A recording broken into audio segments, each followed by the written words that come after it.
नमस्कार मित्रों, मेरा नाम हेमल है और आज मैं आपको मैंने बनाई हुई भारतीय प्रोग्रामिंग भाषा पाणिनि के बारे में बताऊंगा।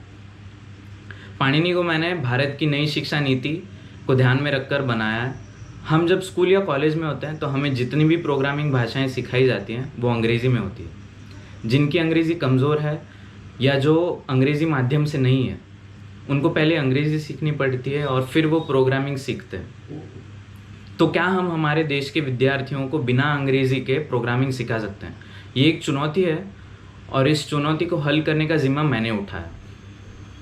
इस चुनौती का हल मैं पाणिनि द्वारा करना चाहता हूँ। इस भाषा का नाम मैंने प्राचीन भारतीय संस्कृत व्याकरण के पंडित पाणिनि के सम्मान में रखा है। 2500 साल पहले पाणिनि के द्वारा किए गए संस्कृत व्याकरण का विश्लेषण आज के या 20वीं सदी के किसी भी पश्चिमी गणितीय सिद्धांतों से प्रगत है। आज के संगणक जो ट्यूरिंग मशीन के सिद्धांतों पर, गणितीय सिद्धांतों पर आधारित है, वो पाणिनि के विश्लेषण के बराबर है। हिंदी या भारतीय प्रोग्रामिंग भाषा में प्रोग्रामिंग करना ये कोई नया कंसेप्ट नहीं है, लेकिन पाणिनि में एक ऐसी खूबी है जो आपको उत्तर, दक्षिण, पूर्व या पश्चिम ऐसी किसी भी भाषा में नहीं मिलेगा। वो है कि आप पाणिनि को आपके ब्राउज़र यानी फ्रंट एंड में या फिर नोड जिसे हम बैक एंड कहते हैं, दोनों जगह आप इसका इस्तेमाल कर सकते हैं। तो मैं आपको इस वीडियो में आगे पाणिनि की खूबियाँ दिखाऊंगा।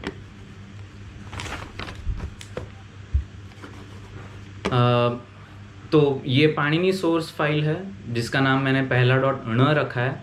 ण क्योंकि हमें और कंपाइलर को, पाणिनि कंपाइलर को पता चल सके कि यह सोर्स फाइल पाणिनि भाषा में लिखी गई है।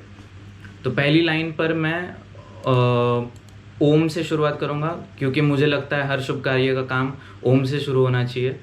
और यहाँ पे मैं दर्ज करूँगा हिंदी, जिसका मतलब है कि इस सोर्स फाइल में आगे जो भी कोड लिखा गया है वो हिंदी भाषा में। अगली 2 लाइन में मैं HTTP, नोड के मॉड्यूल्स HTTP और फाइल सिस्टम का उपयोग करूँगा। फिर मैं पेज नाम का एक अचर दर्ज करूँगा।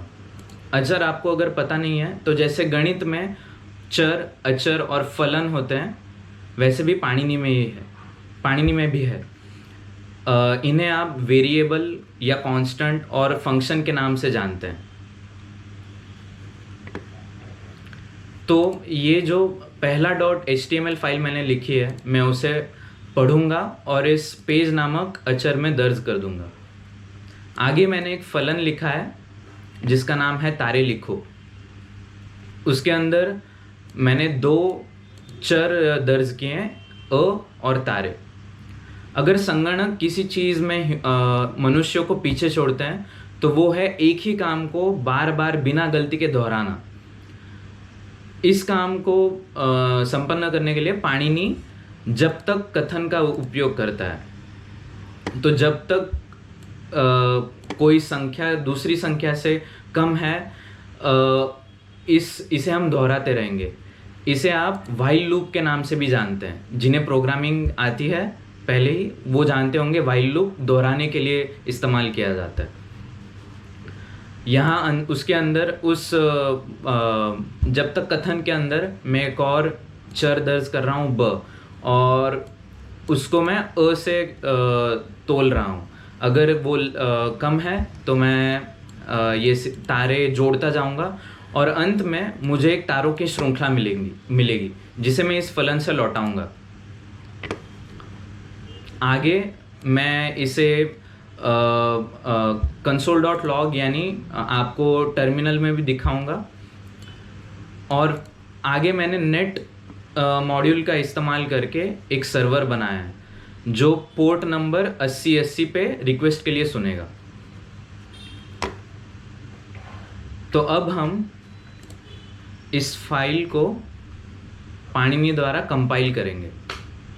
ये कंपाइल हो चुकी है क्योंकि हमें कोई यहाँ गलती नहीं दिखाई दी, इसका मतलब ये कंपाइलेशन हो गया। अब मैं इस प्रोग्राम को चलाऊँगा नोड में।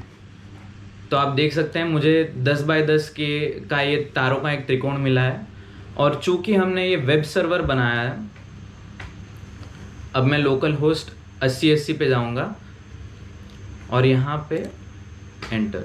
तो आप देख सकते हैं इस तरह यहाँ पर भी मुझे 10 बाय 10 तारों का एक त्रिकोण मिला है। तो पाणिनि में इतनी खूबियाँ हैं कि आप इसमें वेब सर्वर तक बना सकते हैं। फिलहाल पाणिनि में आप सिर्फ हिंदी में प्रोग्राम लिख सकते हैं।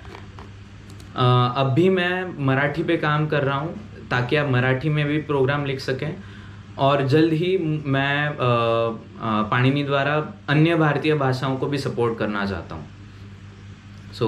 देखने के लिए धन्यवाद।